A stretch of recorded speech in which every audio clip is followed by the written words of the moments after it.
puasa ya. Nah, jati diri anggota PKS qalu sami'na wa selama tidak ada pelanggaran syariat di dalamnya. Kalau Ustaz tahu melakukan pelanggaran tegur aja. Saya kan bersumpah setia kepada beliau. Kalau ada pelanggaran, jadi kita patuh terhadap pelanggaran dasar dan penolakan. Jadi apa organisasi ini? Ini pada masa Umar bin Khattab, Khalid bin Walid itu masih kabar lewat Salman Al-Farisi, terus ternyata ini kemudian yang menyampaikan beritanya lagi dari Ali bin Abi Thalib ke Umar, ya Khalifah, ya Amirul Mukminin, di satu kampung gitu ada ternyata pernikahan sama jenis, laki dengan laki, perempuan dengan perempuan, lesbian. Bahasanya kalau sekarang begitu LGBT, kalau dulu namanya liwat. Umar nanya, ya Ali, bagaimana menurut pandanganmu? Bakar. Terus dibakar. Terus Umar nggak minta begitu saja, ditanya pendapat, diselidiki dulu, minta bukti dulu. Setelah jelas, maka aku setuju dengan keputusan Ali. Sejak itu tidak ada lagi orang yang berani melakukan pernikahan sama jenis. Ini budaya patuh namanya. Karena Al-Quran sendiri sudah menyampaikan ayatnya jelas. Penjia 7 tahun puasa bagaimana? Istana dibangun megah. Banyak ulama, Al-Qurtubi salah satu lahir di Andalusia. Al-Qurtubi itu dari kata Cordoba. Apa kata Yusuf? Namanya Yusuf. Sama dengan anak saya. Menjawab, Ibu, kita harus bersyukur, Bu. Ibu gak usah sedih. Kenapa? Hari ini jumlah umat Islam di Spanyol hampir 2,5 juta orang. Allahu Akbar. Allahu Akbar.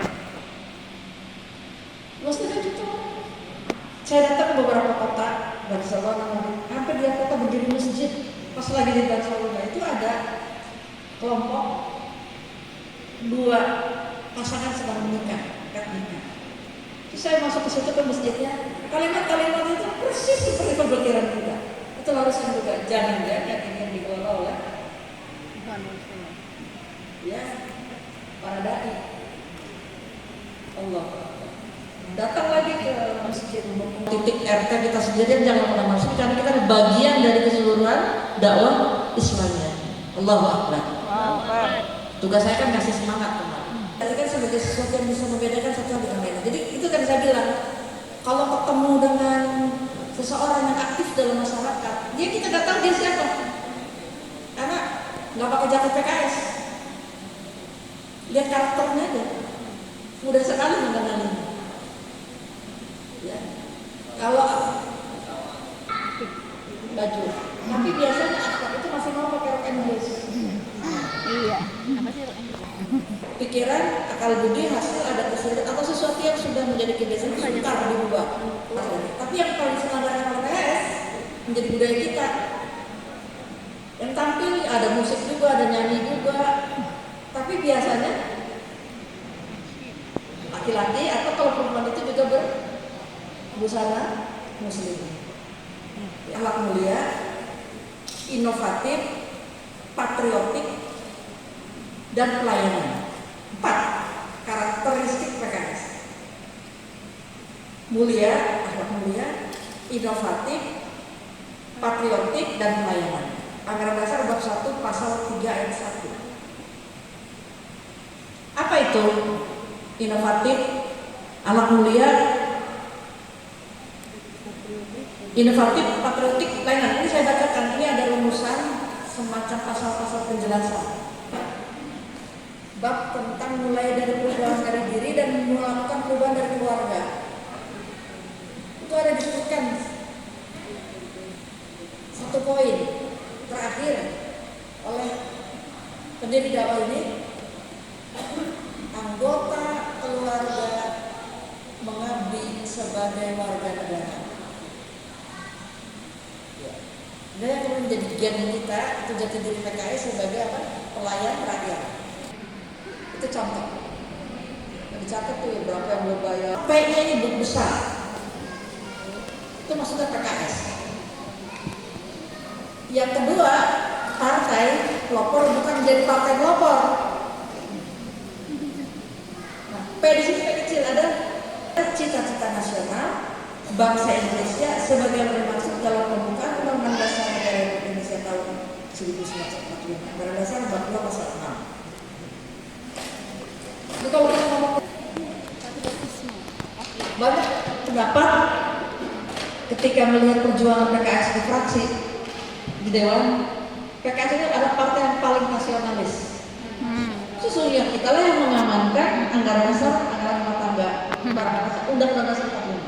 Kita lah yang mengamankan ketetapan MPR tentang MPRS nomor 25 tahun 66 yang masih melarang PKS sebagai organisasi terlarang, menyebutkan di situ. Jadi kita lah memperjuangkan TAP MPR urutan kedua setelah Undang-Undang Dasar 1945. Sampai orang mengatakan PKS adalah partai yang paling nasionalis karena kita mementingkan kepentingan bangsa dan negara Indonesia. Itu contoh-contoh ya. Dan partai sebagai sarana perwujudan masyarakat madani yang adil, sejahtera, bermartabat. Adil, sejahtera, dan bermartabat. Tujuan dan fungsi partai. Kenapa kita mendirikan partai politik? Dari mana itu rujukannya? Ini ada di Undang-Undang Dasar. Jadi Bapak Ibu Iwan al-Akhwat, selamat datang Bapak Imam Budi Hartono. Kader sering anggota sering bilang Bapak IBH. Selamat datang Pak Imam. Izin, sambil ngambil waktu dulu ya. Anggota partai dan masyarakat dalam rangka penyelenggaraan kegiatan politik dan pemerintahan. Jadi kalau mikirnya partai politik, kita sebagai anggota, meskipun ada di DPR, meskipun ada di DPC, yang mungkin kalau melihat itu jauh ke atas, seolah-olah yang mikir negara cuma DPP. Tidak, kita semua yang ada di struktur paling rendah di DPR ikut pikirin bagaimana perkembangan RT, RW, ikut memikirkan siapa ya calon RT berikutnya, siapa yang calon RW berikutnya, bagaimana kegiatan masjid di sekitar kita, bagaimana kegiatan arisan ibu-ibu, ada nggak ibu-ibu jaga arisan, kalau apa jadi kita nggak mau DPC. Betul ya Pak Imam? Ustazah saya tidak bisa ikut arisan, haram. Kata siapa haram? Itu kata sebelah. Udah ikutin aja bagaimana PKS berjalan ya. Secara prinsip bertentangan yang saya sebut tadi ada sawabit dan mubaghairah tadi diikuti. Kalau masih ragu tanya ke DPC, DPC tanya sama DED ya, Demokratik Daerah. Masyarakat berbangsa dan negara. Jadi Pak Imam tadi saya sudah sampaikan di awal pengantar ini tentang falsafah dalam perjuangan yang mendasari karakteristik kita dan etika atau budaya politik yang kita bangun.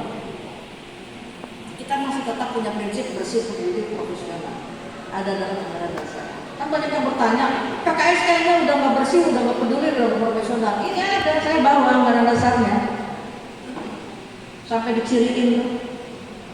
Pak Imam jadi lagi mewaju BPPR. Jadi saya ciriin. Dalam kehidupan masyarakat berbangsa dan negara kan. Satu kepemimpinan bangsa dan negara, nah ini salah satu stokis. Ada yang MLM nggak ikutan MLM? Stokis itu bukan HNI tapi partai politik adalah stokis kepemimpinan, aktor yang akan memimpin calon pemimpin itu ada di partai politik. Salah satunya contoh kemarin Pak Imam. Insya Allah periode akan datang beliau jadi wali kota, amin. Nah dari sekarang ya, jangan lupa ya sehari ini memang belum takdirnya. Ya memang begitulah kenyataannya, nggak apa-apa Pak Ibu sabar ya. Dengan masyarakat bangsa negara, dia memelihara memperjuangkan keutuhan negara kesatuan Republik Indonesia. Ini final. NKRI final sampai hari ini final. Lanjut. Sasaran program, ya ini saya bacakan saja supaya nanti bisa jadi rujukan DPC menyusun program dalam mustak besok. Ya. Secara individu dan keluarga adalah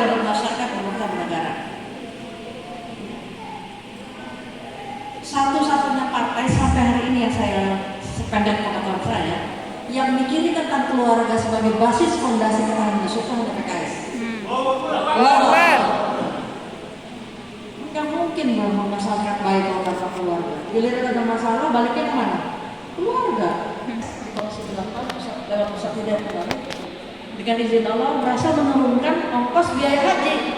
Allahu Akbar. Dan atas dorongan kita juga Presiden Prabowo Subianto sekarang udah berangkat ke kemarin ya untuk minta menaikkan kuota haji. Amin. Allahu Akbar. Allahu Akbar. Terutama untuk isu Palestina. Tangan. PKS Indonesia terdepan. Bicara paling tidak bicara dulu lah. Paling tidak bicara dulu ya. Iuran bulanan kita yang 50.000 itu sikap percaya kepada pimpinan ini dibagi merata buat insya Allah anggota-anggota membutuhkan. Karena sebagai yang dipahami 70% anggota kita masih mustahil. Di DPD, Pak Imam keren. PA bagus Depok, dipuji nih. Kota Depok, kota lain. Jawa, subhanallah. Tingkatkan Pak, perbanyak taman-taman bermain untuk anak-anak kita di situ ya. Jangan kalah sama Jakarta. Dengan kondisi situasi dan kebutuhan partai. Nah ini program Bapak Ibu, ini ada dari A sampai N. Programnya akses saja ada di. Karena rasa ini Pak Imam sudah menunggu supaya tidak terlalu lama. Jadi saya bacakan sasarannya saja supaya jelas kalau kita kemana. Budaya politik apa yang akan dibangun, etika semacam apa yang menjadi harus satu warna dari PKS sebagai partai politik.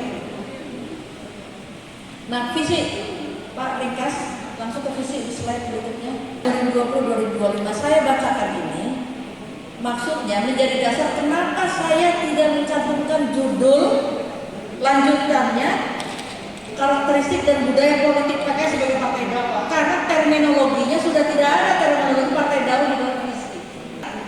Dari muatan-muatan yang bisa langsung dipahami itu adalah gen kita sebagai partai dakwah. Ya.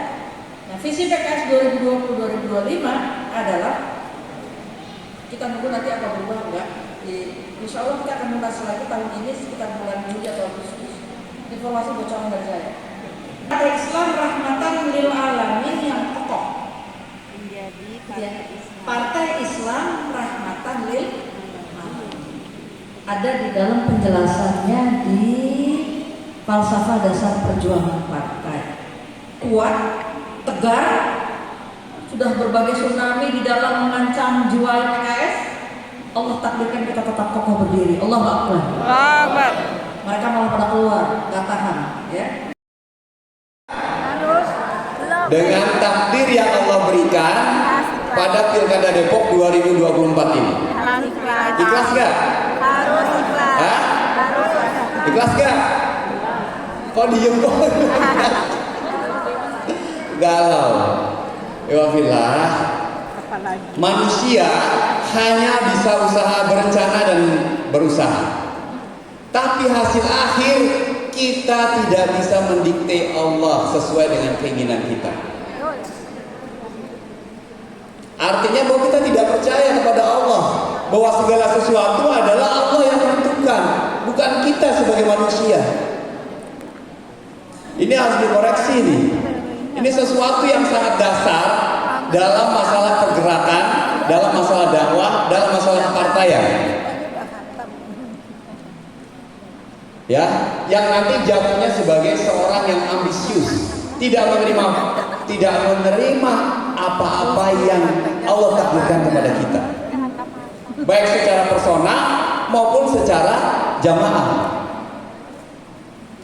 Ini sangat penting nih bagi kita nih. Ini akidah sebenarnya, karena Allah lah yang maha besar, Allah maha kuasa atas segala sesuatu. Iwan al-Fillah, ini saya sampaikan untuk mengklirkan antum sekalian dan diri saya. Tadi kalau ada yang bilang belum, galau, segera buang jauh-jauh. Karena memang yang di hadapan kita, yang kita pikirkan adalah ini takdir yang Allah berikan ke kita. Apa gantung dari prasangka kita? Kan dalam hadis qudsi bilang begitu, Allah di antara prasangka umatku. Jika umatku baik, maka itu baginya. Jika umatku buruk prasangkanya, maka itu baginya. Maunya apa kita? Baik atau buruk? Baik. Baik. Maka prasangka kepada Allah harus yang baik. Karena yang namanya sebuah kekalahan bukan sebuah keburukan. Terkadang sholat jamaah nih, maghrib atau isya atau subuh atau sholat tarawih, jika imam membaca surat Al-Ikhlas, kira-kira antum ikhlas gak? Ikhlas gak? Ikhlas banget. Kalau panjang malah ngumel kadang. Bener gak? Coba antum resapi, kenapa surat itu dinamakan surat Al-Ikhlas? Apakah ada kalimat ikhlas di dalamnya? Tidak ada. Yang ada adalah mengesahkan Allah. Qul huwallahu ahad, Allahus samad, lam yalid wa lam yulad wa lam yakul lahu kufuwan ahad. Tidak ada kalimat ikhlas di dalamnya. Tapi ketika surat ini, kenapa surat ini dinamakan Al-Ikhlas? Karena setiap orang mudah untuk menghafalkan. Karena setiap orang ketika surat ini dibacakan dalam sholat jamaah pasti ikhlas semuanya. Jawab ikhlas apa enggak? Jawabnya adalah Allahu Akbar. Seperti bagaimana Bilal ketika disiksa yang dijawab adalah Ahad. Kalau Bilal ikhlas enggak? Ikhlas. Lucu jawabannya. Maka Bilal menjawabnya Ahad, Ahad, Ahad. Sedih, makan tak enak, tidur tak nyenyak. Lewat pengen jalan keluar nggak mau karena dibilang kalah. Udah gitu dipasangin petasan lagi. Bener kan? Yang lakukan adalah mendekatkan diri kepada Allah Subhanahu wa taala. Dengan cara apa? Dengan cara ya kita banyak tilawatul Quran. Karena menenangkan hati kita. Nah ini saya nggak pernah, alhamdulillah ya, istri saya agak pukul. Benar, sampai saya lakukan. Teman-teman di Sawangan Bojongsari terutama, kecamatan lain sih nggak ada. Sawangan sama Bojongsari pakai petasan segala. Intimidasinya pakai petasan. Saya sampaikan ke istri saya, kita masih mending kalah begini situasinya. Kebayang ya saudara-saudara kita di Palestina. Pengennya menang nggak? Pengen. Pengennya merdeka nggak? Pengen. Tapi kenapa sampai sekarang masih dijajah? Korbannya bukan perasaan aja, tapi nyawa. Tetap berjuang nggak? Tetap. Terus istiqomah untuk berjuang. Mewakili kita semua, kaum muslimin berjuang mempertahankan, merebut Al-Aqsa. Mereka selain tadi kita kembalikan kepada Allah Subhanahu wa taala, iwan waqfillah, gak usah khawatir karena sudah banyak prestasi yang kita miliki, baik berupa fisik maupun non fisik. Kebayang nggak? Selama 20 tahun Depok bisa berubah seperti ini. Mungkin bagi orang-orang Depok yang udah lama tinggal hampir 20 tahun lebih di sini, merasakan bagaimana perkembangan Kota Depok begitu baik. Maka versi itu yang harus kita kembangkan. Walaupun ada kendala, dua hal yang sebenarnya, atau mungkin tiga hal yang menjadi kendala ya, yang jatuhnya pada kepemimpinan saya pada hari ini. Tiga problem besar yang belum bisa dipecahkan, tetapi lebih dari 3, lebih dari 10, lebih dari 100, yang bahkan 1000 kegiatan yang kita sudah lakukan untuk mensejahterakan warga Kota Depok. Tapi dengan 3 ini memang Bojongsari, Limo, Cinere, Beji, dan Tapos. Kita kalah di 6 kecamatan, termasuk Sawangan. Walaupun tipis. Di Sawangan ini tipis kalahnya. Tapi bersyukur DPC Sawangan karena tipisnya itu. Yang mudah-mudahan 49%, kalau nggak salah ya, Bang Daud, 49% itu bukan suara yang main-main. Artinya kecintaan warga Sawangan kepada PKS sudah luar biasa. Dibanding dengan Pilek kan gitu. Itu mengalami ya, sesuatu tambahan yang luar biasa. Allah menghendaki, maka sangat dimungkinkan. Kenapa begitu? Maaf nih, ya, sebagai seorang sekda, apa bersih nggak? Bersih nggak? Belum tentu. Belum tentu kan? Kita nggak tahu bersih apa enggaknya. Tapi kalau tiba-tiba ada kasus, kira-kira dilantik nggak?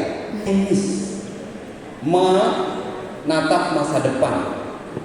Walaupun terjadinya pelantikan, tidak jadi pelantikan, kita punya program tersendiri untuk step by step bertahan, bahkan terus mengembangkan terhadap nilai-nilai dakwah kita.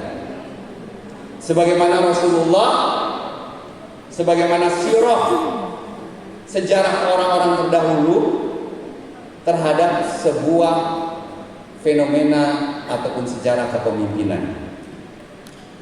Yuafillah, sewaktu Rasulullah hijrah, ya nanti kalau ada ustadz di situ tolong koreksi. Ya saya bukan ustadz soalnya, hanya fakultas teknik tukang insinyur.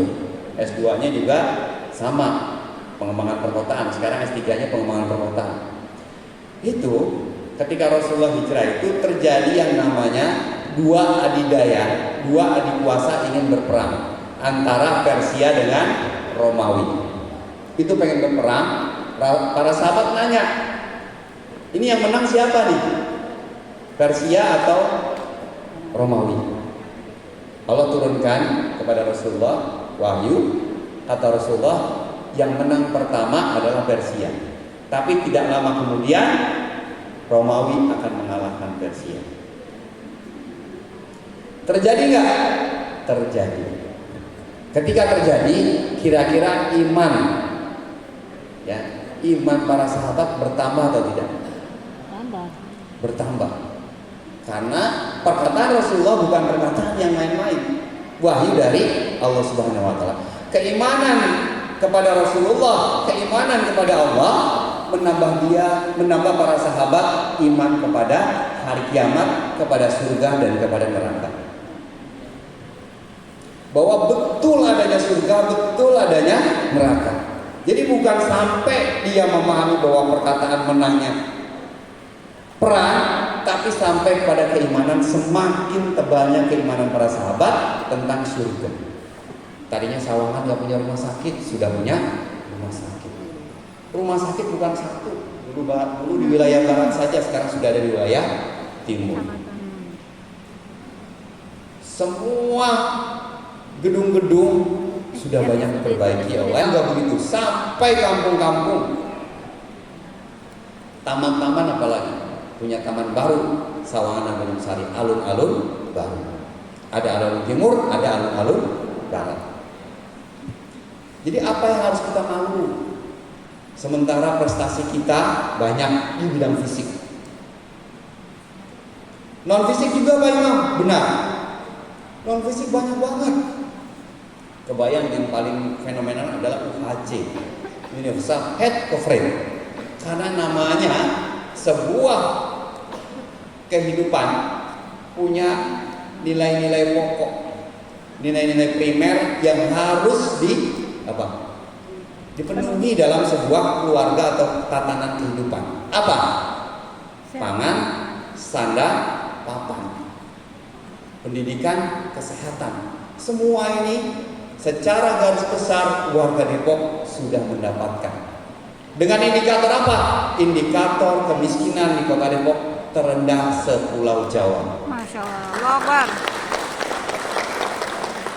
IPM Kota Depok juga merupakan IPM tertinggi se-Jawa Barat. Akbar.